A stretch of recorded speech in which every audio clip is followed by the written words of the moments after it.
Mali after rebels agreed to stop their advance on the city and sit down for talks with President Francois Bozize. On Wednesday, the head of the Central African Multinational Force, which has been deployed to reinforce government positions across the country, warned rebels against any attempt to take the key town of Damara, saying that such an act would amount to a declaration of war. The BBC's Richard Forrest has more. Holding the line, soldiers from an African multinational force guard a buffer zone near Damara, north of the capital, Bangui. Rebels say they've halted their advance on the capital and are now prepared to negotiate, but these troops are taking no chances. If the rebels decide to approach Damara, they know they will encounter a force that will react. We are no longer uniquely in the area of dissuasion. We are now in the area of an intervention, if the need for an intervention arises. People living in this former French colony have endured a series of revolts and coups over the years, the rebel advance being the latest. Many have had enough. We're really tired of all these problems. Everybody here has gone into the bush, even our wives. Our children are in the bush. The hospitals are not working, nothing. There's nothing, just suffering.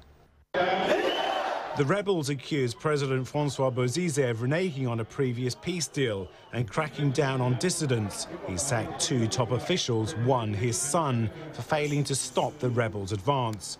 But he's also offered significant concessions, immediate talks, the formation of a government of national unity with the rebels included, and a promise not to stand for re-election in 2016.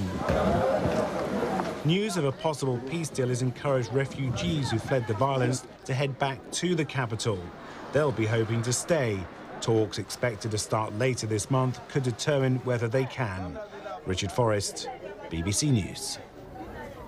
Now, although residents of the capital are returning home, there are many thousands of others across the country who've been affected by the conflict. I'm now joined by Catherine Ainsworth from International Medical Corps, who's just returned from the Central African Republic and has lived there for a bit as well. Thank you very much for being with us on Focus on Africa. There's been a lot of focus on the political situation in the Central African Republic. Let's talk about the humanitarian crisis. How bad is it really?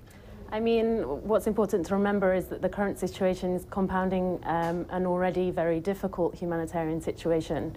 It's a very poor country, one of the poorest in the world, and it has very high humanitarian needs, particularly with regards to health, nutrition and protection. International Medical Corps has a well-established program in Central African Republic. We've been there since 2007, and we are now really on hand to respond to the evolving needs, but also bearing in mind that the situation currently is compounding an already very difficult humanitarian. It's all unraveled very quickly, hasn't it? Were medical agencies and humanitarian agencies, to some extent, have you been overwhelmed by what has happened? I think working in Central African Republic anyway, we have to be very flexible. The situation is prone to changing very quickly. I would say that we've taken the necessary steps to leave people in place to really provide life-saving services within the health programs that we're running, and really we're doing the best that we can to respond to the evolving situation. And what kind of services are you providing? And perhaps tell us a bit about the kind of conditions that you are seeing, the people who come to you in need of help. I mean, it's really just adding to the general health burden that the population experiences on a day-to-day basis. So this country has very high morbidity rates, particularly with regards to malaria, to diarrhea, and we're approaching the meningitis season. So we're very concerned due to the reduced humanitarian access that we're seeing. Our medical services are running low on stocks, so it's very important for us to be able to reach our... But as a result of what is happening, many international agencies are pulling out. Is there a concern for security for your staff? And at what points will you say, well, you know, we would love to help people, but we may have to leave?